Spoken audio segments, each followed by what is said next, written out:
warahmatullahi wabarakatuh. Saya Rusya Ulfa Prasesa. Saya Siti Anissa. Kami dari kelompok 19 akan menjelaskan tentang rotari evaporator. Selamat menyaksikan. Apa itu evaporasi?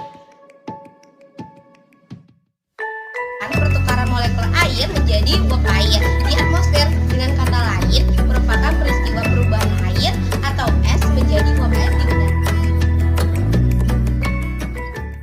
Jadi berdasarkan pengertiannya, evaporasi sendiri terbagi dari 4 proses pendidih yang intensif. Yang pertama itu adalah pemberian panas dalam cairan, yang kedua ada pembentukan gelembung-gelembung akibat uap, yang ketiga ada pemisahan uap dari cairan, dan yang keempat mengkondensasikan cairan. Pemberian panas dalam cairan, maksudnya di sini makin tinggi pressure, maka makin besar pula panas yang dibutuhkan.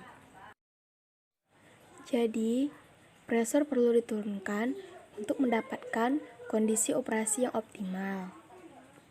Pembentukan gelembung akibat uap yaitu peristiwa terbentuknya nukleat sebagai awal pembentukan gelembung.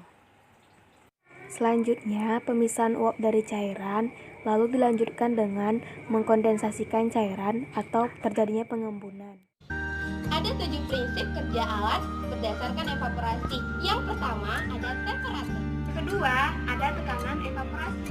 Yang ketiga ada laju alir umpan. 4. Ada sifat fisik dan kimia umpan. 5. Ada luas permukaan kontak antara umpan dan media pemanas. 6. Laju alir. 7. Ada laju air pendingin.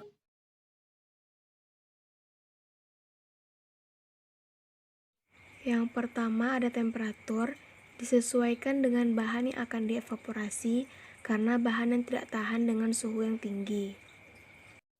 Tentunya akan membentuk kerak pada kolom evaporator sehingga akan mempengaruhi perpindahan panas dari steam ke bahan tersebut. Yang kedua ada tekanan evaporasi, mempengaruhi proses penguapan pelarut di samping temperatur. Yang ketiga ada laju alir umpan. Bila laju alir umpan terlalu kecil, maka proses kurang efisien.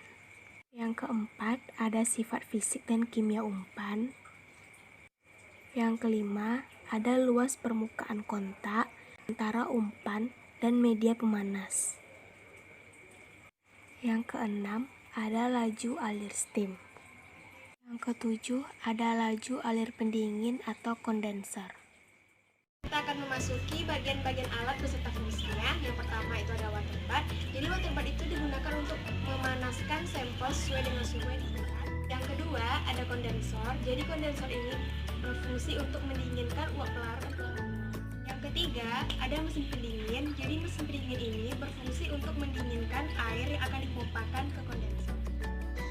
Yang keempat ada tungkai atas dan tungkai bawah. Tungkai bawah berfungsi untuk mengatur rendahnya labu sampel, sedangkan tungkai atas berfungsi untuk mengatur kemiringan dari kondensor. Yang kelima ada labu alas bulat. Labu alas bulat ini berfungsi sebagai tempat bergantungnya labu alas bulat dengan pelarut. Yang keenam ada pompa vakum, yaitu alat yang digunakan untuk mengatur tekanan dalam labu sehingga mempermudah penguapan sampel.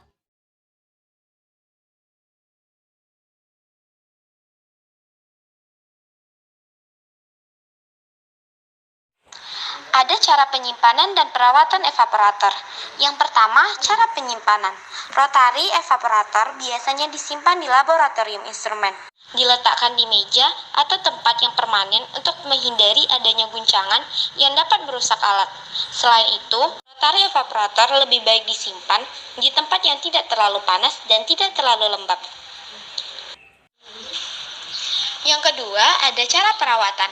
Perawatan rotari evaporator terdapat bermacam-macam, seperti perawatan pada pendingin. Itu digunakan aquabides untuk mencegah kerusakan pendingin akibat terjadinya perkaratan pada bagian dalam alat. Selanjutnya, perawatan pada penanas air. Dirawat dengan cara mengganti air secara berkala. Selanjutnya, ada perawatan pada alat gelas. Disimpan dalam keadaan bersih dan kering, kemudian disimpan di tempat yang memiliki temperatur ruangan. Untuk kelebihan evaporator ini terus beroperasi, relatif murah dan baik untuk cairan non-viskos yang mentransfer panas tinggi. Sedangkan kekurangan dari rotary evaporator tidak cocok untuk cairan viskos atau kental karena akan memperburuk sirkulasi dari cairan. Ada aplikasi evaporasi. Evaporator merupakan salah satu alat yang biasa digunakan dalam industri-industri di berbagai sektor. Contohnya seperti industri gula. Dalam pembuatan gula putih terdapat beberapa tahapan pengelolaan, yaitu pemerahan nira, pemurnian, penguapan, kristalisasi, pemisahan kristal, dan pengeringan. Evaporator sendiri berguna dalam tahap penguapan. Untuk menghindari kadar uap air yang terdapat di dalam nira, dilakukan proses penguapan atau evaporasi. Selanjutnya, proses evaporasi telah dikenal sejak dahulu, yaitu dalam membuat garam dengan cara menguapkan air dengan bantuan energi matahari dan angin. Keuntungan utama dari evaporator adalah menguapkan air pada larutan sehingga larutan memiliki konsentrasi tertentu.